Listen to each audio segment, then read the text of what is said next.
Call किया गया था इमरान खान साहब की तरफ से इस तरह से ये रजिस्टर हो गया, not a big deal you said, but there is a big deal, अच्छा, which is gonna be next week आज के दिन, यानी आज हफ्ता है तो अगले हफ्ते को सदारती इंतखाब हो रहा होगा। 9 मार्च की तारीख है जिसके लिए। लेकिन उसमें इंटरेस्टिंग ट्विस्ट ये है कि आसिफ अली जरदारी साहब तो आपके भी उम्मीदवार हैं, आपने जिनके बारे में पेश गोई की कि वो होंगे, वो तो हैं, लेकिन सुन्नी इत्तेहाद काउंसिल जिसमें पीटीआई शामिल हो चुकी है, उनके उम्मीदवार के हवाले से आप हैरान नहीं है कि महमूद अचकज़ई साहब उनका इंतखाब हो तो कैसा होगा? जी हाँ, बड़ी इंटरेस्टिंग डेवलपमेंट है। जैसे लोग कह रहे हैं कि अचकज़ई साहब और इमरान खान साहब ने उनके बारे में बड़ी अनफ्लैटरिंग बातें की हुई हैं पहले, उसकी वीडियोस चल रही जी, मिमिक्री भी की हुई है बाकायदा स्टेज पर अचकज़ई की। मगर खान साहब ने किसके बारे में नहीं किया और खान साहब ने किसके बारे में यू टर्न नहीं लिया, तो ये छोड़ दें। खान साहब ने अचकज़ई साहब को चूज़ इसलिए किया है कि अचकज़ई साहब काफ़ी मुँह फाटा है, काफ़ी बोलते हैं और एंटी एस्टेब्लिशमेंट है और दिलेर भी हैं, और उनके हमेशा एस्टेब्लिशमेंट के साथ झगड़े चलते रहते हैं, मगर उनको कोई हाथ नहीं लगाता, बिकॉज वो उनकी एक अपनी बड़ी सख्त कंस्टिट्यूंसी है बलूचिस्तान में, और वो आम तौर पे हुकूमत के साथ ही होते हैं जी। हाँ, मगर अब उन्होंने सोचा कि यार ये इससे बेहतर क्या कि मैं प्रेसिडेंशियल कैंडिडेट हूँ, तो मेरा ख्याल है उनको यही कहा गया था कि अगर आप कुछ ठीक ठाक बात कर दें, जो हमारे जैसे बातें हम करते हैं पीटीआई वाले, अच्छा। तो हम आपको खड़ा कर देते हैं, बिकॉज और किसको खड़ा करेंगे, तो मतलब खुद अपने में से एक खड़ा करेंगे और हार जाएंगे। ये तो एक किस्म का सिंबॉलिक हो गया ना कि आपने उस शख्स को लिया जो कि आपकी बातें जो है पार्लियामेंट के अंदर खड़ा होकर एज एन इंडिपेंडेंट पॉलिटिशियन वो कर रहा है, और वो दलेर आदमी अचकज़ई साहब हैं। तो अचकज़ई साहब को फिर उन्होंने कहा कि जी चलो ਤੁਹਾਨੂੰ ਅਸੀਂ सपोर्ट करने हैं, तो कहो तो सही, कुछ गल्ला तो करो। अचकज़ई साहब ने फिर मैंने सुना है कि ठा कर दी वहाँ तो मतलब है कि he is used to it, वो करते रहते हैं। जी जी। अख्तर मेंगल साहब भी करते हैं, अचकज़ई साहब भी करते हैं, मगर इस तरीके से नहीं करते जैसे अचकज़ई साहब करते हैं। और आज तो उन्होंने मेरा रिकॉर्ड ही ब्रेक कर दिया, ऐसा रिकॉर्ड ब्रेक किया कि मेरा ख्याल है चैनल्स ने सोचा कि यार ना ही चलाओ तो चंगा। चैनल्स नहीं सोचा, मेरा ख्याल है मीडिया ने सोचा कि यार ना ही करो। अच्छा, खुद ही सोच लिया ये, मतलब है आप। हाँ, नहीं, सोशल मीडिया पे बहुत चली, और सोशल मीडिया पे तो चलेगी ना, पीटीआई वाले चलाएंगे, मगर क्या आपकी मेन स्ट्रीम मीडिया ने इसको कवर किया उस तरीके से जिस तरीके से उन्होंने बातें की? नहीं, ऐसा तो मेरा ख्याल है थोड़ी बात हम कर लें, हाँ। ये ना हमें भी उस खाते में ना लोग फेंक दे कि तुसी भी चुप हो गए हो ना, हमें कुछ तो कहना चाहिए ना, आपको कहना वो चाहिए, रेड लाइन तक पहुंचना चाहिए, उससे आगे नहीं जाना। हाँ, टाई का आपका कलर भी वही है, आप पहुंच जाए। तो मैं ये कहता हूँ उन्होंने आज बड़ी बातें कर दी। एक तो उन्होंने एस्टैब्लिशमेंट और एजेंसियों की ठीक ठाक क्लास लिए और ये कि जी उनका कोई रोल नहीं होना चाहिए सियासत में। खैर ये तो सारे ही कहते हैं नहीं होना चाहिए, कॉन्स्टिट्यूशन मगर जिस तरीके से वो दंदनाए हैं इसके ऊपर, उसके ऊपर काफ़ी। फिर उन्होंने ये कहा कि ये एस्टैब्लिशमेंट जो है ये तो यही समझती है कि कॉन्स्टिट्यूशन जो है एक पीस ऑफ पेपर, वही मुशर्रफ ने जो बात की थी, और ये बिल्कुल इज़्ज़त नहीं करते और सारा वक्त बूट्स उसके ऊपर लगाते रहते हैं, और ये भी एक्सेप्टेबल नहीं है। फिर उन्होंने कहा ये जो जर्नैल हैं और ब्रिगेडियर्स हैं जिन्होंने आते हैं जाते हैं और सियासतदानों को इधर खींचते हैं उधर करते हैं, और ये उनको भी आइडेंटिफाई किया जाए और उनको निकाला जाए फौज से।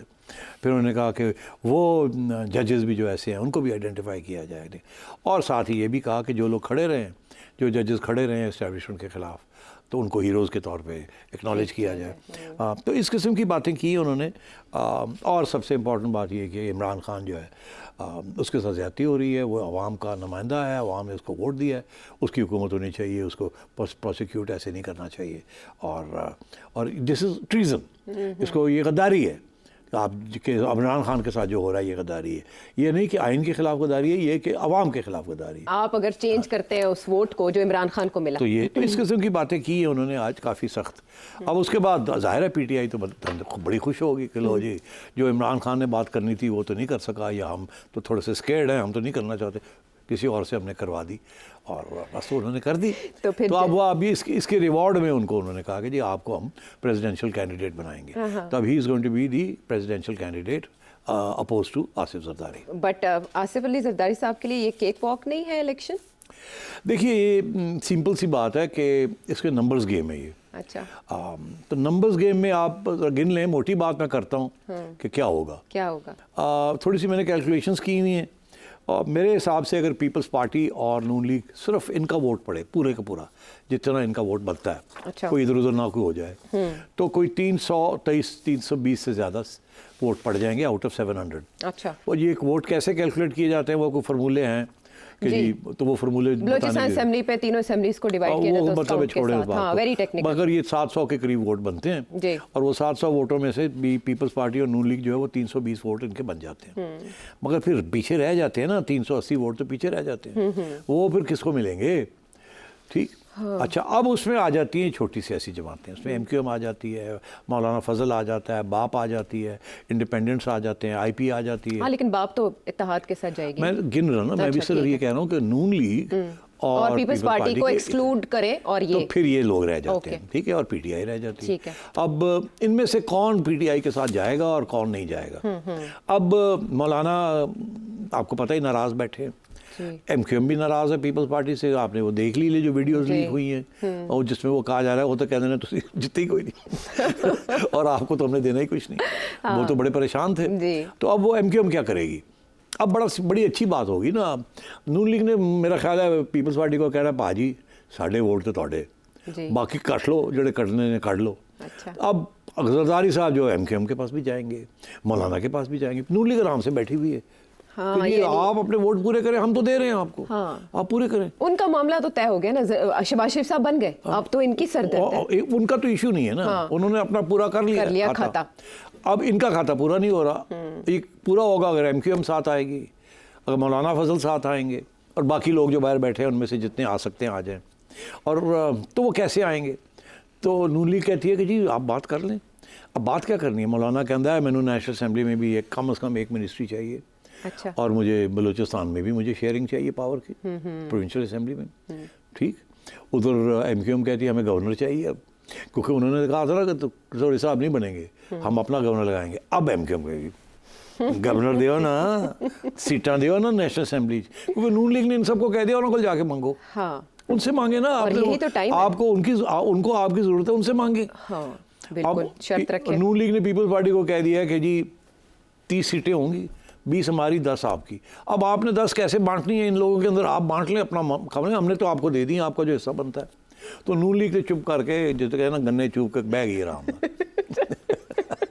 अब जरदारी साहब भाग दौड़, मगर उनके लिए भाग दौड़ कोई नहीं है, वो मास्टर है। अच्छा। मास्टर, पीएचडी, ठीक है। हाँ। तो उन्होंने बिल्कुल सबको घेर लेना है। और उधर मुराद अली शाह साहब ने ऑलरेडी अनाउंस कर दिया कि जी हम तो 420 440 आउट ऑफ 700 हम ले जाएंगे। हाँ। तो मतलब है कि 320 तो इनके मिलके बनते हैं, तो 100 ऊपर ले जाएंगे। तो कैसे ले जाएंगे? वो कुछ मिनिस्ट्रीज, कुछ ये कुछ वो, पूरा हो जाएगा खाता। तो क्योंकि जरदारी साहब हार नहीं सकते, लेट मी टेल यू, वो हार नहीं सकते। ओके। और ये सूरत ये हुई कि अचकज़ई साहब को प्रेसिडेंट बना दिया जाए, ना एस्टैब्लिशमेंट एग्री करेगी, ना नून लीग एग्री करेगी, कोई भी एग्री नहीं करेगा। ये एक प्रोटेस्ट वोट है, एक प्रिंसिपल के ऊपर पीटीआई एक पॉइंट में एक मैसेज है। तो बस इसके अलावा कोई और ज़्यादा एक्साइटमेंट नहीं है। मगर जरदारी साहब के ऊपर प्रेशर पड़ गया है कि लेन देन करो, कोई डीला करो, अपनी सीटा दो तो फिर दोनों वोट मिलेगा। और नून लीग ने बड़ी अच्छी गेम खेली। अच्छा। तो उनके खाते में डाल दिया। हाँ, लेकिन अब ये बाकी पॉलिटिकल पार्टीज जो हैं वो इस वक्त उनका वक्त है कि वो अपनी बातें पाकिस्तान पीपल्स पार्टी से मनवा सकती हैं, जहाँ जिस सूबे में जिसको जो चाहिए।